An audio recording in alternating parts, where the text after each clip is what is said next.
Share this video. Click on like and love. Share this video. Click on like and love.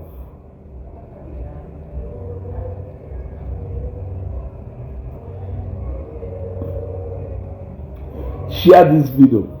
Click on like and love. Hey, man. Okwu na ada ada ebua. Ana abamba na-enye mkpọtụ Christmas rue ha. Ma ndị omena na-abụzi eziokwu, ma ndị ọwụ na-akwadosi ike. Ịghọtago? Onye ọwụ na-akwadosi ike ka ọ na-aje gba Christmas. Ma onye bu alụsị, ma onye ji ọfọ, ma aka ji ọfọ, ma onye na-edewe ọfọ, ma onye wu isi obi, ma onye bụ isi alụsị, ha ncha niile Christmas na ha elu. Onye ọwụ na-akwado n'ikem, ma ndị ya ada akwado ka ha esi wee mee business season ha, ma ndị ya ada akwado ka ha esi wee je village je enjoy onwe ha, ma ndị ya ada akwado different ceremonies and mmemme ha ya eme just to water the festive period. Mathias nwanne anyị nwoke, in the bid to join others in getting money, Ezugo, Lord, they try, you see how they shine every day. I they send my greetings to her. Oluchukwu Darlington, thank you very much. Kerife ọzọkwa na ọnya ka ndị si na Enugu steeti dị ma ahụ mma. Ịghọtago? Enugu nje obodo. Ịghọtago? So, onye ọwụ na-akwado Mathias in his own way, just to make sure na that groove for the business season na pass her by. Wee bido zụwa ọkụkọ ọ yele na Christmas. O wee zụwa ọkụkọ ahụ, wee zụchasị ọkụkọ ahụ Christmas oge ọ eji wee lụọ ọkụkọ ahụ eruo na. I have no problem with that. After all, akwago m na nwa nke mmadụ ahụ dị very very intelligent. So as from in some places, I have to spare him. Rather, I will keep blaming ndị dewere ahụ na ha amụ ife, mana ha hapụrụ ụbụrụ ha, nwoke nọ na mgbuke obosi were ụbụrụ ha na-ebizuru ha ya. So sometimes I don't blame him. The guy is just too smart. He knows when to make business. He knows when to collect money. He knows the right time to take advantage of things. O wee zụọ ọkụkọ, zụcha ọkụkọ, wee manụ na ọkụkọ ọ zụrụ na ọ ya ele ya ọfụma during Christmas period. I have no problem with that, but I have only one question for Mathias. You know that good? I have no problem with that, but I have only one question for Mathias. Christmas, mgbe a na-echeta ọmụmụ onye nzọpụta. Christmas, mgbe a na-echeta ọmụmụ onye nzọpụta. Now let me tell you something na-eme during the time ndị Alakụba na-eme their own celebration. Schools and the government institution and corporate institutions na-aga on a holiday. You know that? But personal businesses ga na-arụ n'ime afịa, na-arụ even private schools na-eje akwụkwọ ụbọchị ndị Alakụba ji eme their own celebration. Now this is something unique, or rather this is something now exceptional about Christmas celebration. Because of birthday onye a na-celebrate in fact, everybody always want to celebrate this man. Everybody always want to share in the excitement and the happy mood surround the celebration of this man's birthday. He is not a man. He is not just an ordinary man. Mathias we prepare no ọkụkọ ya lesi ndị mmadụ ka ndị mmadụ goro ọkụkọ we celebrate ya birthday Jesus Christ. Wonders they say shall never end. Iwe zụọ ọkụkọ iyele na Christmas ka e wee were Christmas ya owu celebration of birthday of Papa Mathias, ka owu celebration of birthday Mama Mathias, called celebration of birthday, Elder Okeke, Elder Okonkwo, and Elder Mike. I am asking you for you to specifically prepare that okuko makile na Christmas. Ogo say ne chopotalo ne will something do extraordinary about this festive period. It is not just like every other event or if it is exceptional now. As only men and the traditional man iha azụ ọkụkọ iyele n'olu August mgbe a na-eme various traditional institutions. For example, ndị Nnewi na-agba ọfala, a lot of ndị Igbo gasị ya ada agba ọfala. I mean ọ na Christmas ka a na-agba ọfala. Ndị Nnewi na-eri ji, a lot of obodo na-eri ji. I enwe series of traditional events like New Yam Festival, Ekwafio and other things na-eme gasị n'obodo. Ezuru ọkụkọ iyele den, mana ezuru ọkụkọ iyele si ndị mmadụ ka ndị mmadụ golu nwa aṅụrị wee celebrate ya ọmụmụ nwa nke mmadụ. Happen this young man ka o were isi unu na-egwuregwu. He knows when to pause this business and push the other business. He knows when to mute this business and push the other business. He knows when to leave this one and push the other one. Nku onye amaho when to read in between the line. 24th December trade fair mechie. Mbuko obosi nwere ike imechi 24th ahụ. A lot of market enwelu na Nigeria ye mechi either 23 or 24. Eti time ayeji wee mepe afia. Also na-emechibiye. Some of these our so-called go back to our roots brothers esigo n'obodo oyiwo nataba to come and celebrate Christmas. Ọbụrụ so na-emechiri afia ị na-agbazi mba why ayeji wee mechi afia. Ọmmadụ niile ewu ndị wu Christians supposed to go on a holiday. But emechiri afia ngụnwa akwadogoli ije n'ụlọ je enjoy your Christmas holiday. Why are you enjoying the celebration of birthday of a man you don't believe that he existed? I am asking you, why are you going home to sit down and enjoy the celebration of a man you said never existed? The man you said that is fake. The man you said that every story about him. Are you not aware that if truly that Jesus Christ is fake, if truly that Jesus Christ never existed, there should be nothing like Christmas celebration in your dictionary. There should be nothing like Christmas celebration in your dictionary. Make Christmas period just like every other season, but to take August too serious, because August won't a lot of traditional events, just like I said. So you should take Christmas to be like every other season. Don't mark it special like us. After Christmas, because you are spending extra money on your kids just to look good. You are cooking a special kind of food. You are taking a trip to go to your village to go and celebrate your people.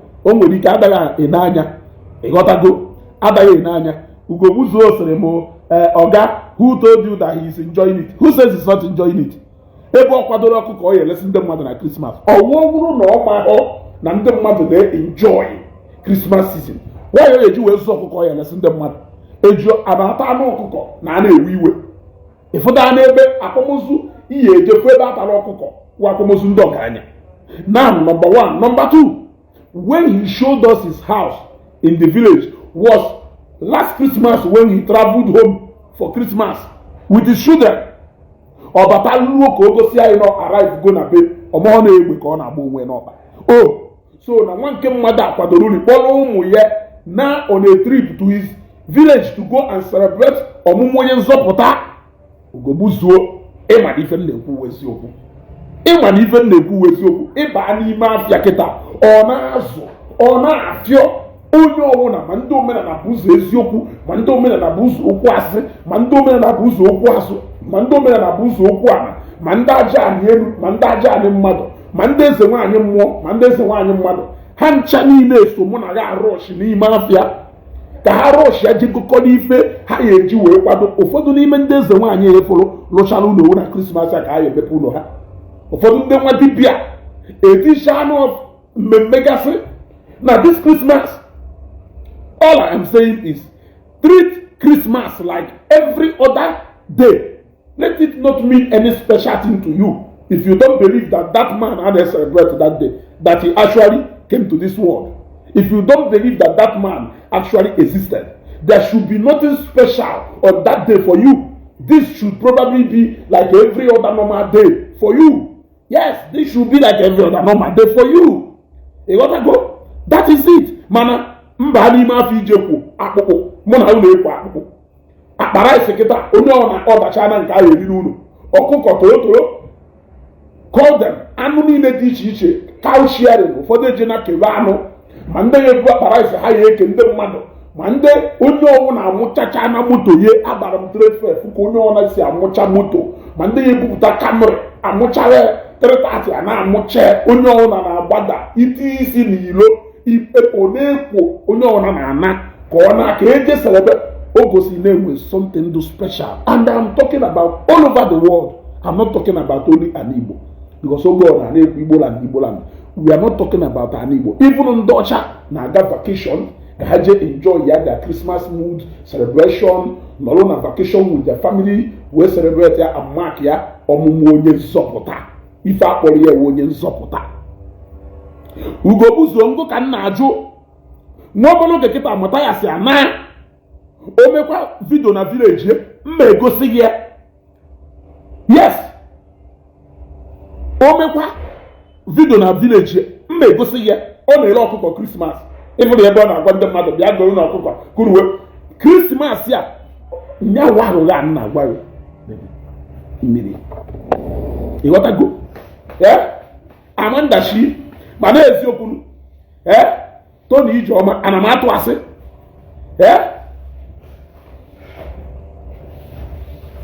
ịghọtago? Ana m atụ asị of even na-ekwu eziokwu. Now, ọwụrụ n'ọma ana m like ndị na-amachi their words with action. Ọwụ na ịma na Christmas na suppose only they celebrate here. Onye Jesus Christ nwanne m ahụ. How can I celebrate my birthday if I never existed? If I am not existing, if I am not in existence, how can you celebrate my birthday? How can you mark my birthday anniversary? How can you do a remembrance of me if I never existed? I'm asking you a question. For you to partake in celebrating my birthday means that you quite well know that I existed, that somebody like me existed.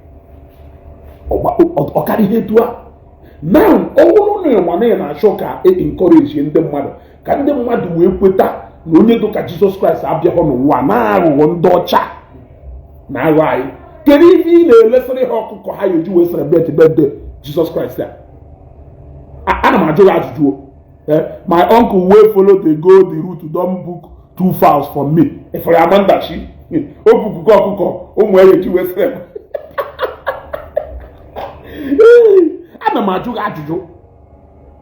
Owo na Mathias mana this man na amụghọ ya, na this man abịghọ n'ụwa, na this man do fake, na this man owu ife ndị ọcha ji wee na kere ife ọ na-achọ ka o lesịrị ndị mmadụ ọkụkọ ndị mmadụ ya eji wee de celebrate ọmụmụ onye ma na amụghị amụ n'ụwa. Is that not supporting lies? Is that not supporting lies? Are you not now an accomplice to the spreading of these lies? I am asking you. Why do you want to sell ọkụkọ ịzụrụ for Christmas season? Ịma na-enwe Christmas season. Ụtụtụ kịta onye ọ na-arụchasị ahụ ike na-agba na shop ya ka o jezu afọ season, ka o jezu afọ season, ka o jezu afọ season. Onye ọ na-ebukugo mmanya, ebukugo anụ, ebukugo ife niile, edozigharị anụ ụlọ, achọwa na Christmas tree. Ije ma be ndị eze nwaanyị kịta. Ngwa na-elu 15,000 naira each. 15,000 naira each into ọkụkọ 50. Na ego na ọ ya ebuba kịta maka ọmụmụ onye exist n'ụwa. I thought na ọ gwara ya akụzi na Bible. Ọkwa gwara ya akụzi na Bible. Ọ gwara ya ejezi n'ụka. Kedu ife do different from akụzi na Bible ejezi n'ụka with the Christmas? Are you not aware na onye a na-celebrate ọmụmụ ya? No, because na amụrụ ya. na mụrụ so n'ife so wee mee Bible ọdụ significant ọmụmụ ya as onye nzọpụta so n'ife melu anyị ji ụka na na-eje chọọchị na-ejesi chọọchị ike. Ana m ajụ ajụjụ 15,000 maka ọ si na o nwere ọkụkọ 50 times 50 750,000 without Christmas, without ọmụmụ onye nzọpụta, without Jesus Christ 750,000 ya bụ akaụntụ Mathias. Ana m ajụ ajụjụ because of Christmas, because of celebration of ọbụbịa ọmụmụ onye nzọpụta. Yes, that is why 750,000 will fly its way into Mathias' pocket. Ngụnwa na onwe elu iberu na-agbagharị na-achọ rice ha ya arịbaki na-achọ ife ha ya eme wee gburu ego sizin a ịnọrọ n'aka nzu na na-asị ọ bụrụ ngụ na-eme onwe onye ị na-akpọ ya olida ka uwe mara ife. Wisdom is profitable to direct. Nyanwa no off for business. Ebe ọ na offer business or dawi. Ebe ọ na offer business or dawi. If nyanwa chọrọ with the money, he is up for the money. Ị ghọtago ọngụ onye na-eri ifuru. Ị na-eri ifuru. Ị na-eri ifuru dị nọrọ na mmiri ncha na-abaghị anya. Ejos nọ na mmiri ncha na-abaghị anya. Ịnọ na mmiri ncha na-abaghị anya. Ana m ajụ ajụjụ. Ọ gwara ụnụ na Jesus Christ bụ fake. Na Jesus Christ exist n'ụwa. Biko, click on like and love. Share this video. Share this video. Share this video. Because if I na-ekwu ife balulu ka I na-ekwu ife, it may look funny to you, but it don't na dissect ya ye share. If na eziokwu ka na-agwa, how can you do a 50 years anniversary for somebody that they exist? How can you do a remembrance only exist on what? Is it possible? Upon doing that remembrance, you will spend a lot of money because you are doing a remembrance for somebody who never existed. I am asking you now the part of Mathias. How can somebody bring out a chicken or fire watch or ile just for you to come and buy and celebrate the birth of somebody who never existed? Now this is somebody na agbaghị ejezi n'ụka na Jesus Christ ahụ na-eje worship. Na Jesus Christ ahụ na akpọrọ n'ụka no exist. That na Bible. The ife dị na Bible wuo okwu asị. The ife dị na Bible wuo okwu asị. Now Christmas ịma no specifically for Christians to celebrate ọmụmụ onye nzọpụta. Ọzụọ ọkụkọ o yelesi anyị ka anyị golu wee nwee that celebration. Is he not supposed to be preaching against Christmas? Is he not supposed to tell us je mepe shop about Christmas na emelu business even nyaka na motivate ndị otu nọ n'ime afia ka ha bi fight against imechi afia? Yes, he can do it. O nwere ike gwa ndị ba ya bịa meeting na spanda ha raise issue that na no mmadụ niile na-eje ụka. Therefore Christmas ruo ndị chọrọ ịgba Christmas jee gbaba Christmas hapụ ha nwa ndị omenala na-achọghị ịgba Christmas ka ha zụọ afịa. Encourage ndị be anyị nọ n'ọpa iwe ka ha zụọ afịa. Ndị ebe ha na-eme business enweghị anything to do with iwu imechi afịa or not, to go about their normal business, to go and do their normal business, because there is nothing special about 25th December. But na-akwado o welu narị Ọgọst gochala ụmụ ya akwa Krismas golu nwunye ọkpọ narị onye ya eje ficha be na village ego na akpara ise. Ị na-egosi akpara ise ihe ebi ndị ogbe ọha akpara ise ha eji wee celebrate ọbụbịa onye nzọpụta. You are supposed to be preaching to people ka ha ghọta na Christmas is the same just like every other day. If there is no Christ, if Christ does not exist or did not exist in your dictionary, you don't have any business enjoying Christmas season with me. I am telling you the honest truth. Na abịa na your dictionary na enwere anything to Jesus Christ exists in your dictionary, you don't have any business celebrating this Christmas with me. You don't have any business going into the market ije na azọ akpara ise na azọ ife With me, you don't have any business doing that. Man, it's so sad that na kwado nje na nketelo muna ga na so kwatara yekwara m akwa because na shop katelo kwapụrụ ga akwa nke ka I were ewe ba n'obodo ka I were ejebe maka ndị ayo ka I were ejebe maka ndị ayo ma ndị eze nwaanyị unu niile ịfụrụ ụfọdụ ndị eze nwaanyị ji ego akwụte na wee weelu ha ncha niile ya emepesi unu ha na December this Christmas stroke New Year ka ha ya emepesi unu ha mana ndị mmadụ ya abatasị maka this great celebration. Instead of taking advantage of that mass return to do your event, why can't you advise people against leaving what they are doing in respective places to come back home? For has since over how many years? Yes, almost in Christianity, I want a long go in the Bible. Not because now, but I why need kaiji webrisi na ọ na-amụrụ anyị mwe anyị ba na-akpụ isi ana ọ na ọ na-amụrụ anyị mwe anyị ba na-efe alụsị na ọkwa alụsị a ka anyị ada akpọ mana ama na efunu ndị nna ha nwa dibịa na ụfọdụ n'ime ha na-amụrụ ha nna ha hapụ eje nwe ha n'ụlọ ụka ọpụ na nna ha na-ebife dibịa ịghọtago ama na enwere ụfọdụ ndị were nwa dibịa awụ mana ha echenjigo from nwa dibịa hudu ha jewe ụka ịghọtago efuru ya. So Christmas so na asị ka ọ wụzie eziokwu mana ọ bụrụ na agba Christmas, what it means is that n'ikwetara ụlọ na amụrụ Jesus Christ n'ụwa, that Jesus Christ came to this earth. All need celebrate Jesus, need celebrate Christmas. What it shows is that you are celebrating the birth of Christ, because him and what Christmas is all about. Iyeje akwankwo ezighi ezi, iyeje wedding ezighi ezi, iyeje birthday ezighi ezi. Ana m ajụ iyeje birthday ezighi ezi, iyeje mmemme ezighi ezi. Mana ya na Christmas. What it means is that ni believe na on this day ka etiwapụrụ onye nzọpụta mụ na ya, onye nzọpụta mụ na ya, and therefore he believe na anything you make that day, anything you make that season memorable and enjoyable, you are out for it. Or if I is the long, isiwekwa ọnwa sichas ọnwa daalụ from isiwekwa ọnwa sichas ọnwa, isiwekwa ọnwa sichas ọnwa. O nwere ike kete ya nọ na n'ụzọ na village m iwepụ ego ihe eji na ịchọba ka ihe esi na ịchọrọ ịna ka ị nọrọ na your village.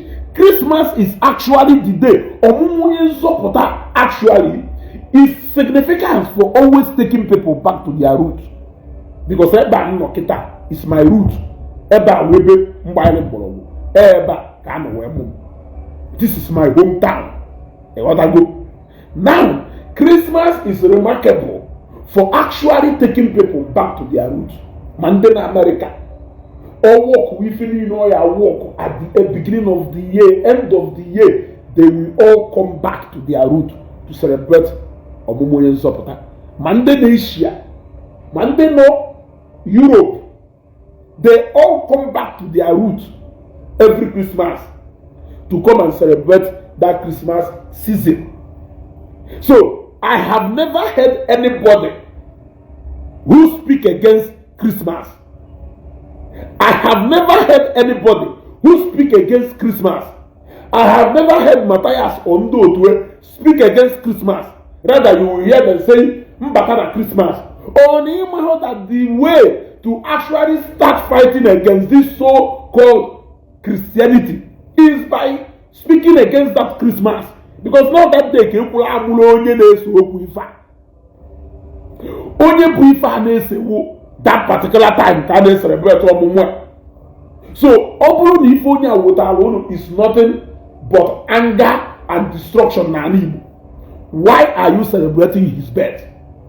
I am asking you. Click on like and love button.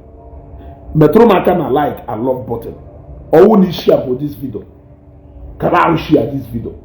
Click on like and love. Or when you share about this video, sharing this video. Can they go?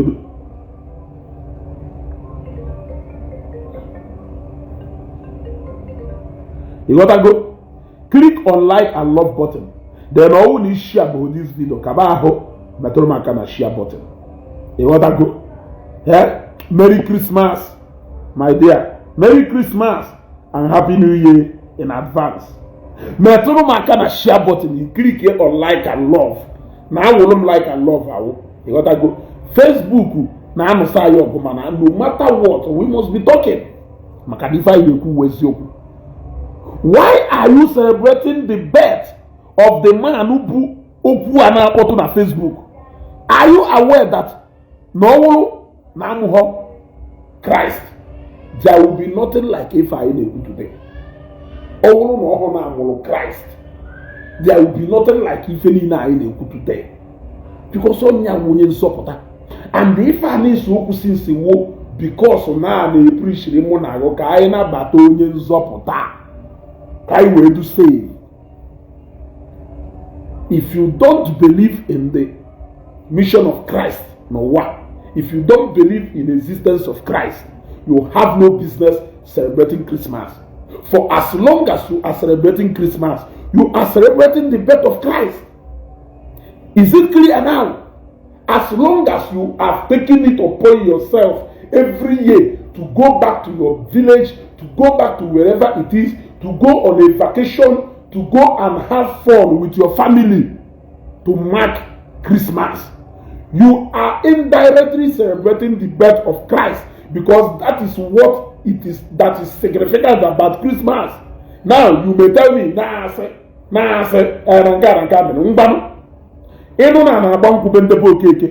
whether na go na ndepo cake or mma mana emeka na agba nkwu esiwo iyeje. Yes, iya aba n'ulo maka na ifuru ọcha gbamgbam efugo ọcha gbamgbam ebe a n'ulo ego na ndepo okonkwo ọdụ mma ike na be ndepo okonkwo wee na-agba nkwu ozi owu iyeje ekweje maka na ezi ezi ikweta ho na Jesus mana ile celebrate birthday ya ị na-eri ebunu mana ị na-asa atụrụ ihe ata anụ nkụta mana iji eze ekele ụmụazị ịkwadokwana nweghị isi mmefu ọhụụ ka i wefu n'isi ibe uje gba Krismas ya imechara ife tii ma aka na babụ waya imechara ife teki ma risk ma mụnwa wezugbo anyị eteki sọsọ ka o wee wụrụ n'ije gba Krismas ya obido anyị ụzọchukwu, thank you very much. Sọsọ ka o wụ n'ije gba Krismas ya. I am telling you now so that you know. Begin to see Christmas as every other day. You don't actually need to spend millions buying your air ticket to come to Nigeria, to come and spend money just because you are celebrating Christmas. The only thing joyous about that season is because now I'm learning something. In case if you don't know. In fact, Christmas is more like celebrating the birthday of your father. For bringing you into this world, you celebrate the birthday of your father. So, if you are celebrating Christmas, it means you are celebrating the birthday of our heavenly Father. That is what it means. Birthday here is so special and exceptional that people all over the world, there is massive movement. Somebody on Wednesday, na airport na Lagos, wait is in an airport, it is in Abuja airport or na Zwazo. It is in Asaba airport or na Poto.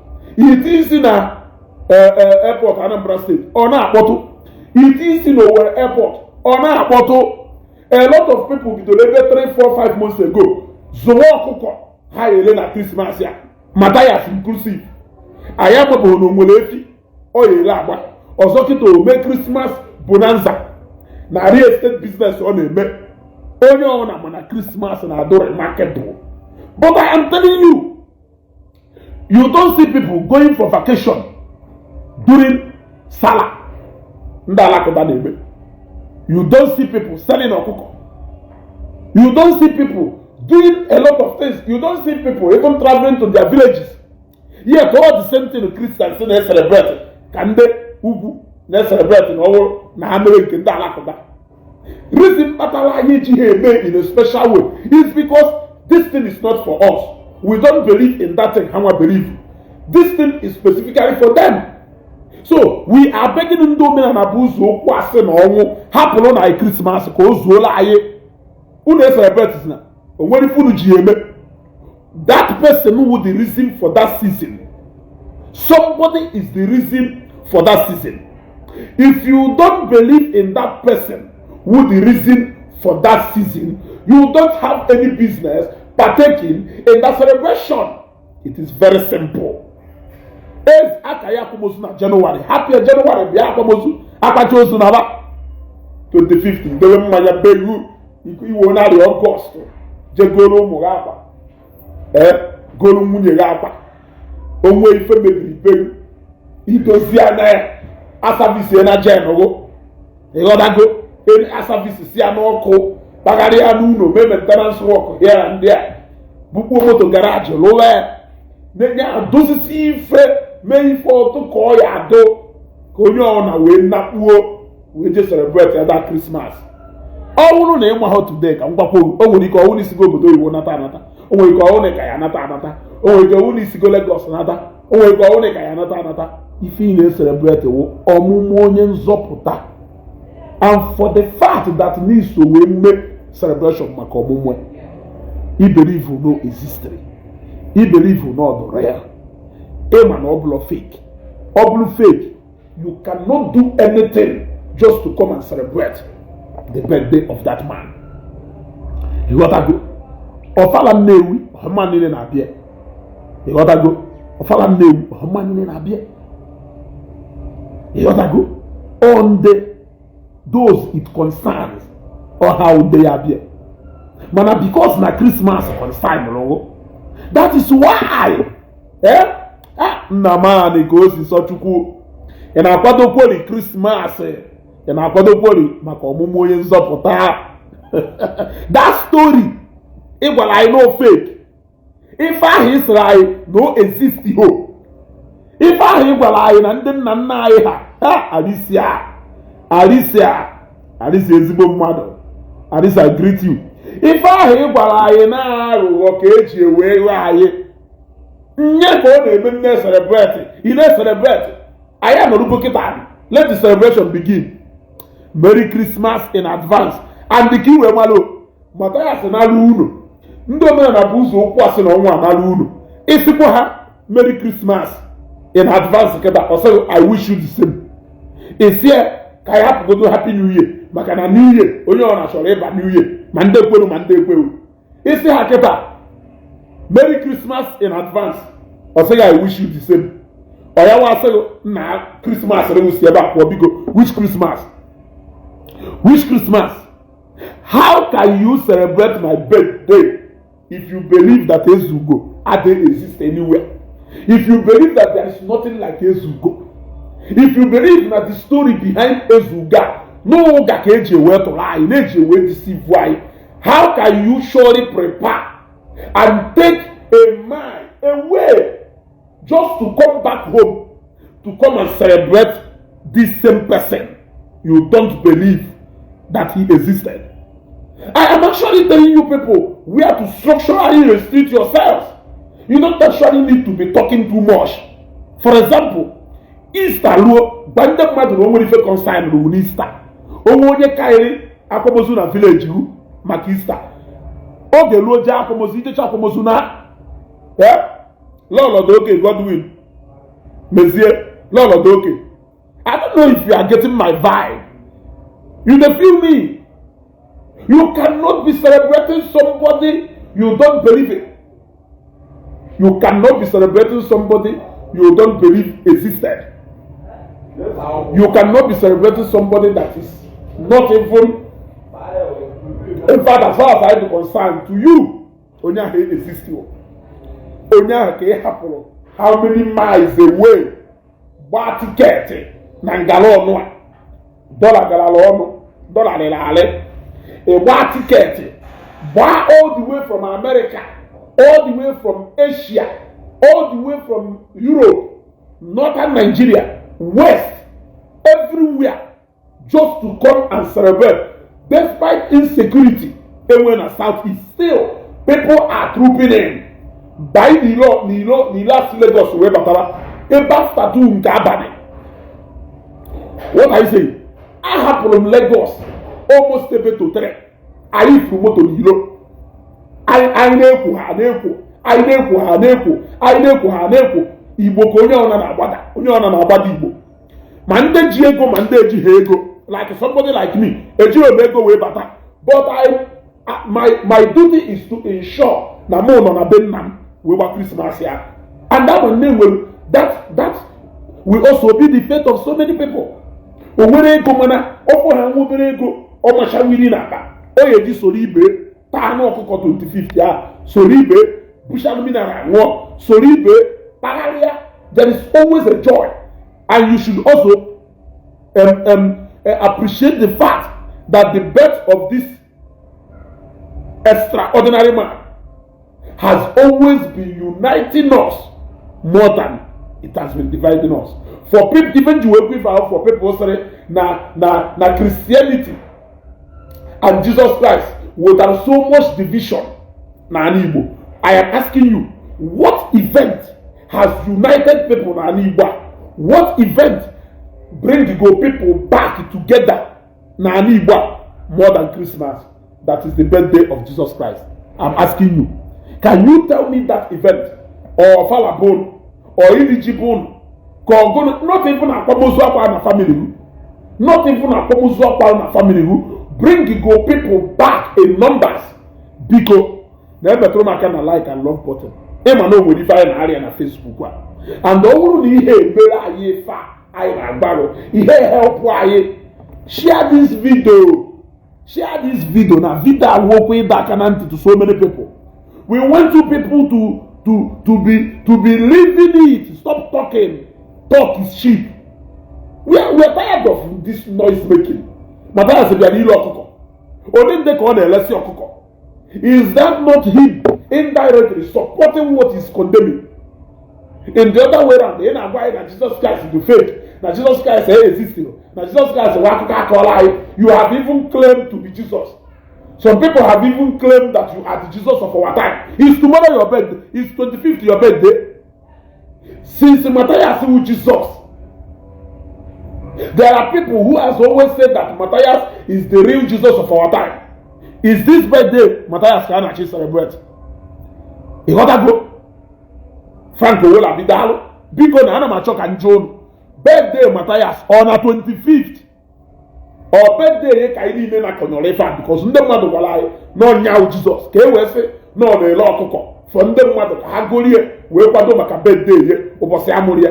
I am asking you, unu na eri egwu mana ọ na-asa atụrụ. Ma ndị na-ele mmanya onye ọ na-eje na mgbakọrọ mbibi wee zụọ afọ season. Ụfọdụ ka ọ ya ekodo maka business is not really what you can predict.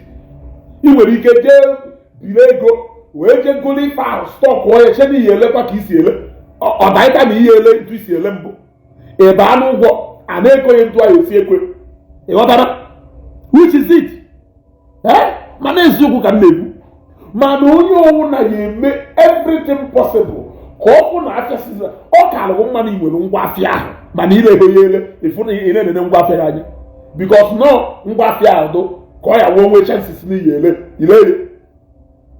So a lot of us abịa wichaa n'aka sọsọ ka e wee mee the season ka the season end ọfụma Christmas season. I am telling you today in case if you don't know, Christmas is simply a day we celebrate, or a season we celebrate the birth of Christ. Who is Christ? The Son of God. What is he known for? If you don't believe in the existence of Christ, if you don't believe in the kingship of Christ, if you don't believe in the superiority and powerful nature of Christ, you don't have any reason celebrating Christmas at all. If you are celebrating Christmas, just know that you are celebrating either your enemy or you are celebrating something that does not exist, and it doesn't warrant you running and doing extra things just to celebrate somebody you don't believe in.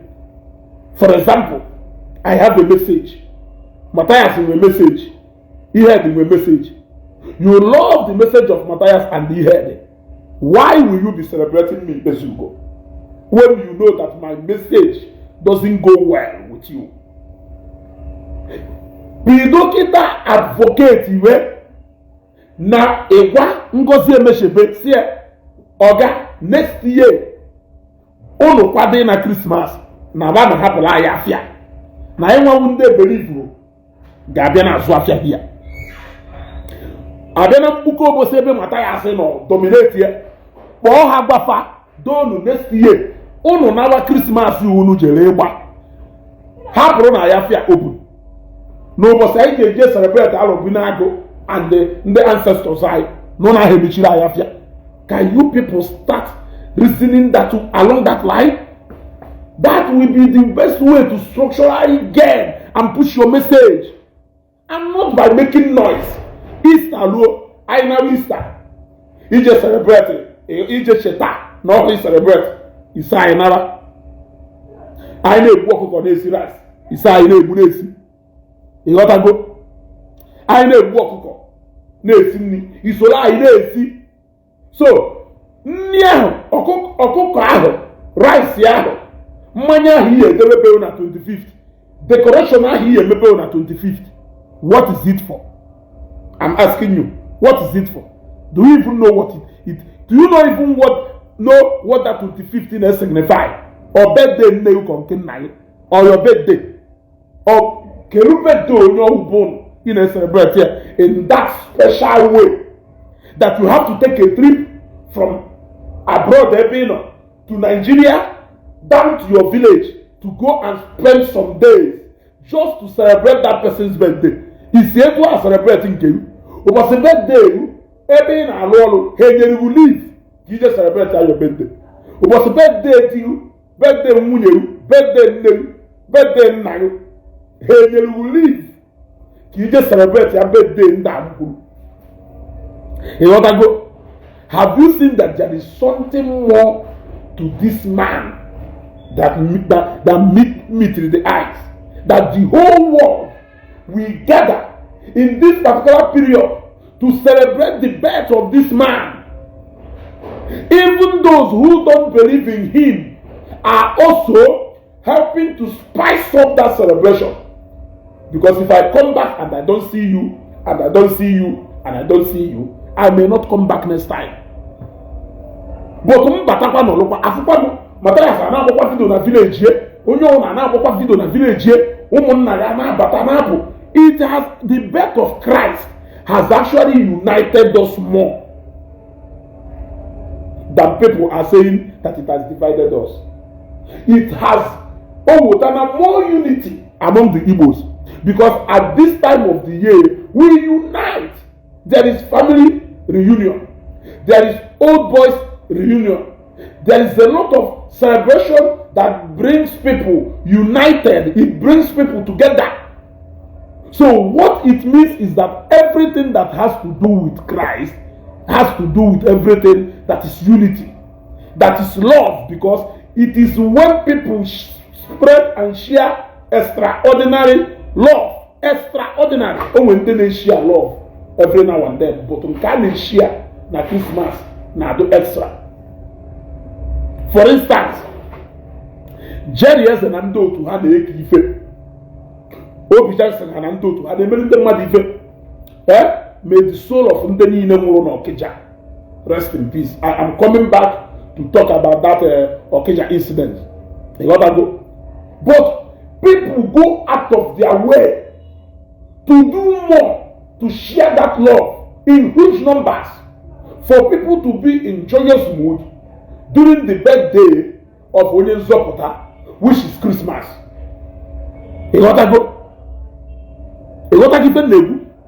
People go out of their own way to do something to put smile in the faces of people just for this joyous celebration, this mood celebration, this joyous celebration. Click on like and love. Click on like and love.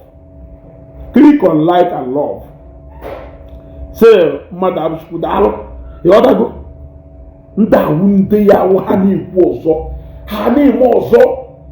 ọkụkọ ị na-elesi ndị mmadụ Mathias kedu ife ị na-elesịrị ha ọkụkọ afọ when you were zụọla dis ọkụkọ kedu ife ị na-azụ efọ ọkụ gwara anyị jesi n'ụka ọ bụrụ na anyị kwụsịrị ije ụka do you think we'll be buying this your fowl ndị ya ego ọkụkọ ha egwe ka ha wee megoro ana m ajụ ajụjụ let's say that na anyị kwetara o wee wụrụ na ụka na anyị ejedebe n'ụka na anyị ekwetazi na Jesus Christ if we don't believe in Jesus Christ how can we be celebrating his birthday or Christmas ruo ndị Igbo anọrọ kpọrọfe ebe ọ na ha na-emere onwe ha biznes ya emechigodo afịa ị nọ na-enwe ụlọ ụbọchị ahụ na-apụọ na baje na-aṅụrụ nkwụ na ọnụ ụlọ na-akọrọ akụkọ mmekwa garị ụlọ rikwa garị ụlọ sekwa semo ụlọ rie treat kwa that day as if no a normal day ịghọtago after all oge sala ndị asa nara sala anyị ahụ esi ndị be anyị onweghị ka anyị si akwado ọ na-eme enye holiday anyị anọrọ n'ụlọ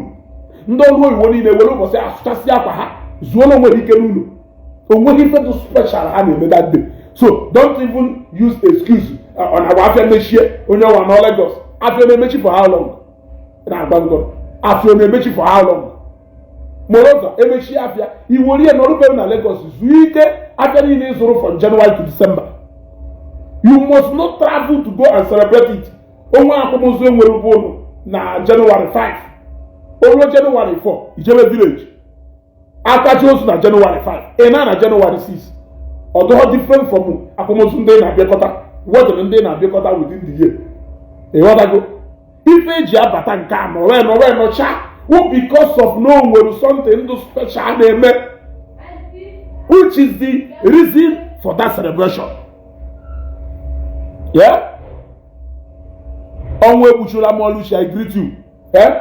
Which is it? So, if you are celebrating Christmas without knowing the reason for the celebration, I'm sorry.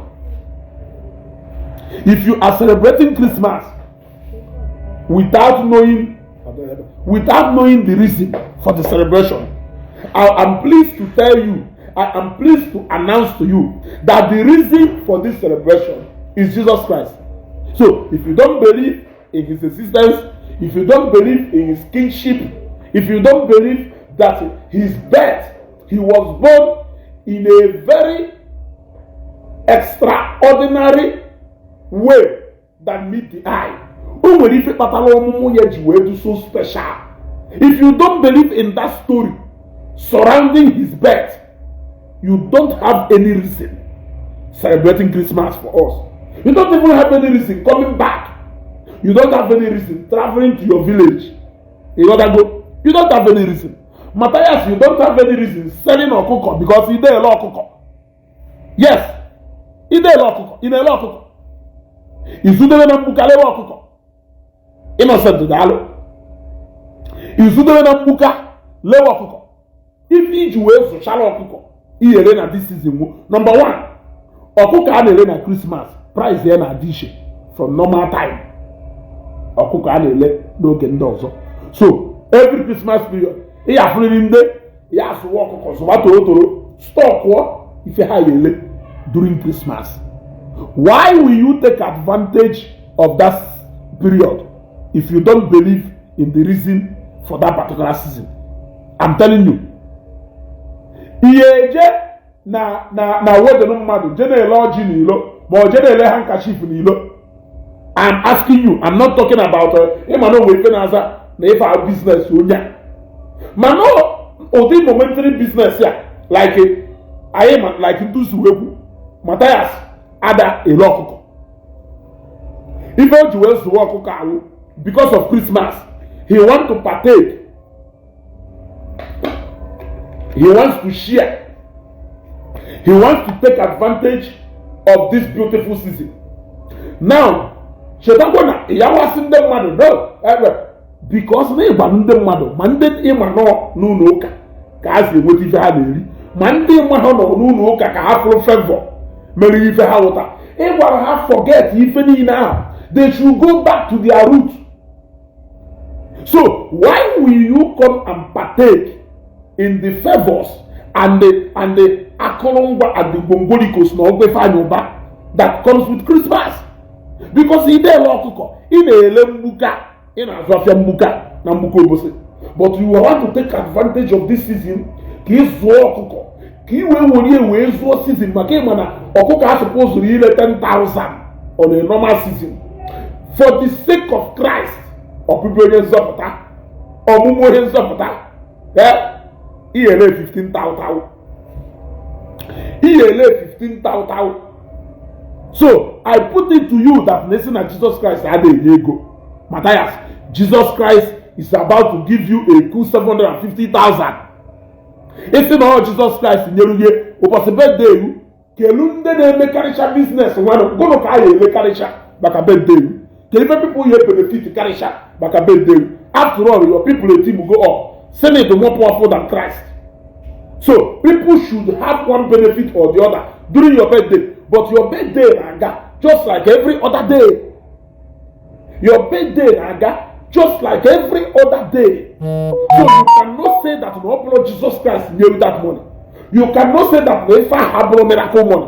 Because profit he make in Okuka, it is not ordinary profit people will make just every other day. So there is something miraculous about that money. It is a miracle money. And you can go back to the village for 50 years. Miracle money I have to go now. Jesus Christ has given you a cool 750K. Bah, and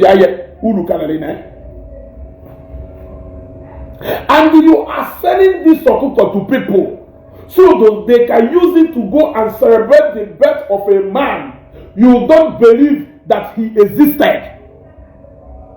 You are selling this Christmas okuko to people to go and celebrate the birth and the kingship of a man who you don't believe that is even powerful at all. Yet, for you to know how powerful this man is, this man has for once made you to leave your line of business to go into another line of business. Have you seen how powerful and inspiring this man can be? Do you know that you will one day start training no more? One day need evidence for. But this man may go just to show you how look at how people are moving from one place to the other, and you are telling me that there is not. What is so remarkable about what is so remarkable? Tell me one thing that is more, that can be what is significant about anything about devil, if not evil job. Everything about devil is something you can never wish to partake on. Everything about that devil creation. But everything about Christ is so even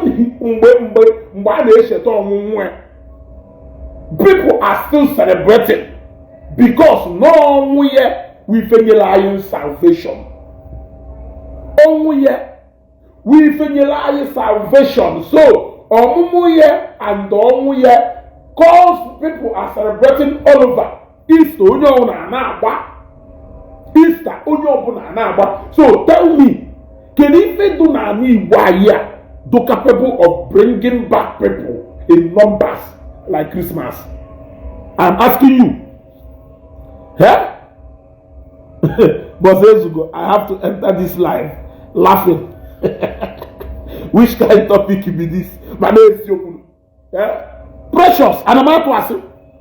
Igbo, this, Igbo that. Our ancestors this, our ancestors that. We draw a simple question. It is a take-home assignment. He does sell Christmas fowl, but you know they celebrate Christmas.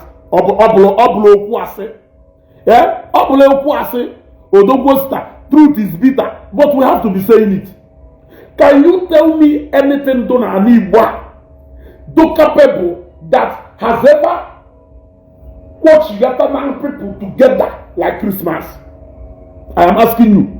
Tell me that thing an Igbo watch Yataguru people in numbers the same time. That is not Christmas. Is that not enough to show you that the man for that season is somebody that is worth celebrating, that is worth, oh God, he should be in the lips of every other man. You are going to make money this season. You are going to unite with family and friends this season. Of course, some of them, it is still money you are going to make. A lot of money is going to come inside Southeast this season. People are going to jubilate. Market people will sell. Everything is boku, boku, boku, boku. Everything is boku, boku, boku, boku this season. People will share love. People will get free gifts. A lot of things will happen this season. This season, and I am telling you that the person or the man who is the reason for this season is Jesus Christ. If you don't believe in him, if you don't love him, you don't have any reason celebrating Christmas with us. So one Mathias Namu wish you a good sale because God because na onye nwaanyị gwara isi anyị na-enwe joy in heaven over otu mkpụrụ obi chegharịrị o wesịghị n'ọdụ more interested n'ofu atụrụ ahụ furu efu karịa igwe atụrụ ndị eni achọtara achọta ịghọtago. And because no gwara anyị na-enye onye mmehie ogologo ụdọ ka o wesi n'ajọ omume wee chegharịa. We are going to wish Mathias nothing but the best. He must have a fruitful sale so that he will see if do different from Egbe na Egbe. Go where people do different na Egbe na Egbe. Or ya people dishe na mbuka yo on a steady and okuka olelu na Christmas season. Go where na the person that made that okuko to sell even without stress is Jesus Christ. And you can't say he's not the one that give you that money. Only wega you want to know boku boku. So as you sell your okuko, Mathias, I pray that people will buy okuko and they will celebrate Christmas with it. They will enjoy. I know they won't put that in DJ village. And I wish you more sale next year Christmas. Oh, when you by that time next year Christmas, Carol of 9 lessons. I will not be with you. Crossover night. When you can be with the village. Yes, we are praying that by this time next year, Carol of 9 lessons. When you can be a host here, or when you can be a host to harvest in the church. Yes, that is what we are praying for. Because now, Okwase ne short legs, and this one will not even go far.